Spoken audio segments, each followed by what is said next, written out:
Iran যুদ্ধের সময় সংযুক্ত আরব আমিরাতে গোপনে আয়রন ডোম আকাশ প্রতিরক্ষা ব্যবস্থা ও কয়েক ডজন সেনা মোতায়েন করেছিল ইসরায়েল। বিষয়টি নিয়ে জানাশোনা আছে এমন ইসরায়েলি একটি সূত্র রোববার সিএনএনকে এ তথ্য জানিয়েছে।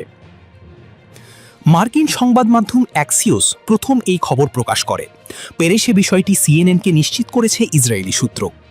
2020 সালে আব্রাহাম অ্যাকর্ডসের মাধ্যমেই সম্পর্ক স্বাভাবিক করেছিল ইসরায়েল আরব আমিরাত। তবে দুই দেশের মধ্যে এমন সামরিক সহযোগিতা নজিরবিহীন।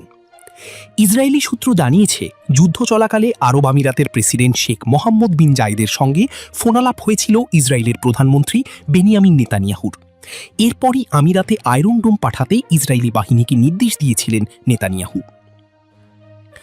আরব আমিরাতের দাবি, দেশটিতে 550টিরও বেশি ব্যালিস্টিক ও ক্রুজ ক্ষেপণাস্ত্র এবং 2200টিরও বেশি ড্রোন দিয়ে হামলা চালিয়েছিল ইরান। যদিও তারা 90% বেশি হামলা প্রতিহত করতে সক্ষম হয়েছে, তবে কিছু ক্ষেপণাস্ত্র সামরিক ও বেসামরিক লক্ষ্যবস্তুতে আঘাত হেনেছে। ইসরায়েলের তৈরি আয়রন ডোম ভ্রাম্যমাণ ও স্বল্প পাল্লার আকাশ প্রতিরক্ষা ব্যবস্থা। এটি এক জায়গা থেকে অন্য জায়গায় নিয়ে যাওয়া যায়। এই প্রতিরক্ষা ব্যবস্থা রকেট, মর্টার, কামানের গোলা ও ড্রোন